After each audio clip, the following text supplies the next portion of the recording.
Victoria का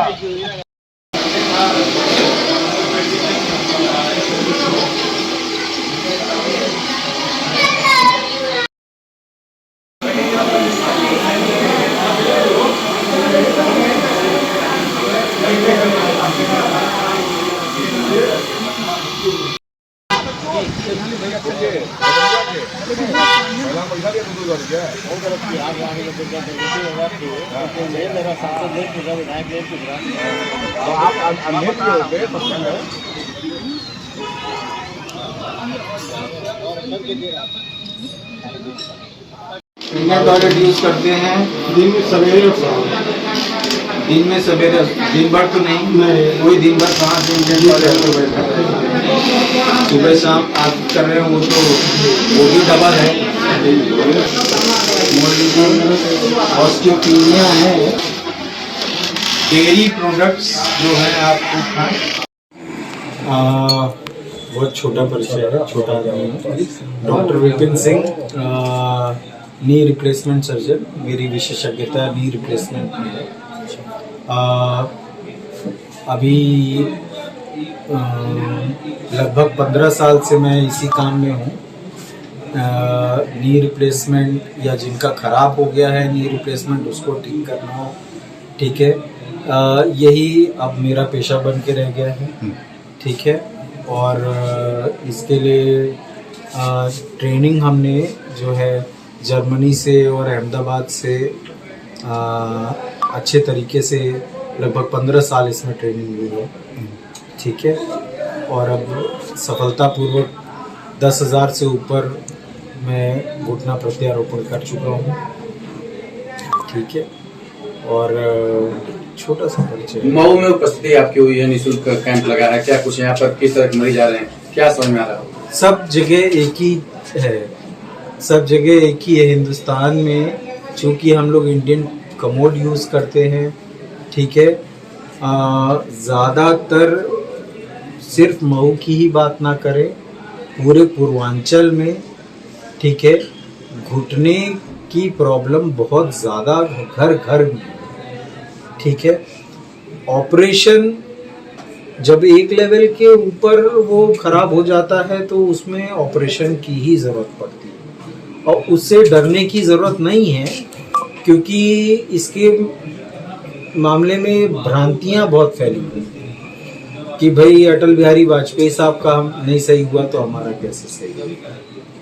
लेकिन वहीं मनमोहन सिंह साहब भी हैं, गुजराल साहब भी हैं, जिनका हुआ है तो उनका नाम कोई नहीं लेता, वो सफल हुआ। ठीक है, सफलता की एक सफल घुटना प्रत्यारोपण के पीछे डॉक्टर का, टीम का और पेशेंट के खुद के विल पावर का बहुत महत्व है, और ये बहुत ही सक्सेसफुल सर्जरी है आज की डेट में। तब के समय से अब के समय में बहुत अंतर आ गया है, टेक्नोलॉजी में बहुत अंतर आ गया है। अब 10 मिनट में ये सर्जरी खत्म हो जाती है, ठीक है, और उसी दिन से पेशेंट चलने लगता है, पाँव सीधा हो जाता है, और बेड रेस्ट नाम की चीज करनी ही नहीं पड़ती। अभी लेकिन कॉस्टिंग को लेकर काफी लोगों में कॉस्टली है, ये सर्जरी कॉस्टली है। अभी अमूमन आपके यहाँ जैसे कोई व्यक्ति आता है, मरीज कितना खर्च आता है? अमूमन डिपेंड करता है उनका बोन कैसा है, ठीक है, स्नायु कैसी है, मसल पावर कैसा है, इस पे अलग अलग तरीके के इम्प्लांट्स हैं, ठीक है। तो जो किस पे किस तरीके का इम्प्लांट सूट करेगा उसके हिसाब से उसके खर्च भी होते हैं। और डॉक्टर साहब, घुटनों को सुरक्षित रहने के लिए प्राथमिक तौर पर किस तरह से आप दिनचर्या अपनाएं ताकि घुटना खराब होने से बचे? खराब हो जाए तो मजबूरी है कराना, लेकिन पहले क्या देख रेख करें, क्या सुझाव? ये अच्छी बात रही कि कैसे इस चीज को, इस प्रॉब्लम को कम किया जाए। सबसे बड़ी बात तो आपको 2-3 चीजें बताऊंगा मैं। इंडियन टॉयलेट जो है, हम लोग को लगता है कि प्रेशर नहीं बनेगा वेस्टर्न टॉयलेट पे, तो स्विच ओवर नहीं कर पाते हैं, लेकिन जो इंडियन टॉयलेट है वो सबसे बड़ा कारण है आर्थराइटिस, ये घुटने खराब हो रहे हैं, घुटने के आर्थराइटिस का।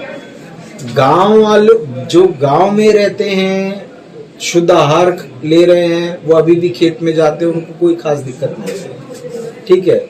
लेकिन हम लोग शहर में रहने लगे हैं, अपार्टमेंट कल्चर में, ठीक है, तो ना तो उनको धूप दिखती है, ना खान पान वैसा है, ठीक है, तो बोन की क्वालिटी भी हम लोग की बहुत खराब होती जाती है। इसलिए शहरों में तो गांव के मुकाबले शहरों में इसके पेशेंट ज्यादा हो रहे हैं, कारणवश हम धूप का अच्छा सेवन नहीं कर रहे हैं सुबह सुबह, ठीक है। प्रोटीन और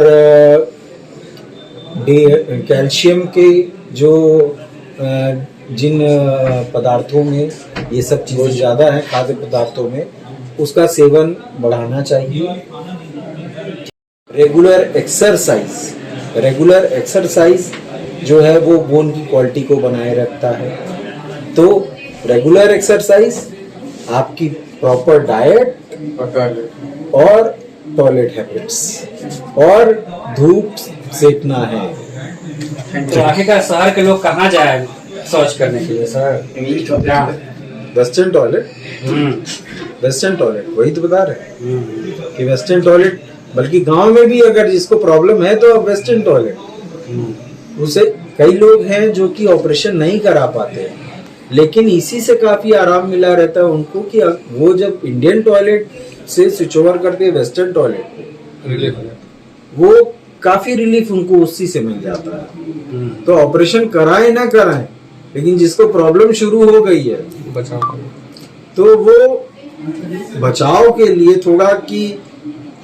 थोड़ा उनका घुटना कम उनको परेशान करे, वेस्टर्न टॉयलेट एक सबसे पहला स्टेप है जो कि लेना चाहिए। और दूसरी बात, अब हम नी जॉइंट की बात करते हैं, इसके साथ साथ लगे हिप जॉइंट की भी बात करना जरूरी है, जो मैं सबको बताता हूँ। जिसके भी घर में सीनियर सिटीजन है, तो आप लोग के बाथरूम के आर्किटेक्चर में एक छोटा सा बदलाव है, आप सीनियर सिटीजन्स की लाइफ में बहुत बड़ा बदलाव ले आ सकता है। जैसे जब टॉयलेट में कहीं फिसलने की जगह है या ये, तो कुछ ग्रिपर्स जहां वो पकड़ सके इसको, क्योंकि 70-80% हिप फ्रैक्चर जो होते हैं वो बाथरूम में फिसलने से होते हैं। और आप एक छोटा सा बदलाव करेंगे बाथरूम में अपने, कि सीनियर सिटीजन है अगर घर में, तो भाई अगर उनको चक्कर आया, फिसले, गिरे, तो कुछ पकड़ सके, तो हिप पे चोट लगने से बच जाए।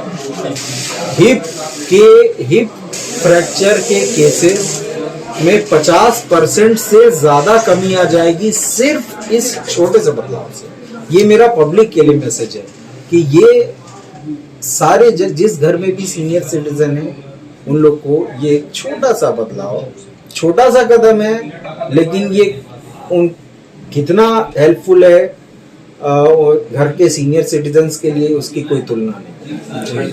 अगर पेशेंट को आपसे मिलना हो और सलाह लेनी हो, सर्जरी वगैरह करानी हो, तो कहाँ मिलना होगा, कब, कैसे आपसे मुलाकात? आशीर्वाद हॉस्पिटल वाराणसी में मैं रहता हूँ, बाकी हमारी ओपीडीज भी होती रहती है, जैसे मऊ में शैल क्लिनिक में हो रही हैं, ठीक है। तो क्योंकि हमसे ऑपरेट कराने सब जगह से ही आ रहे हैं पूर्वांचल से, तो अब हमको ये हमारी जिम्मेदारी बनती है कि ऑपरेशन करके सिर्फ छोड़ नहीं देना है, उनको उनका पूरा ठीक होने तक केयर जिम्मेदारी लेनी है।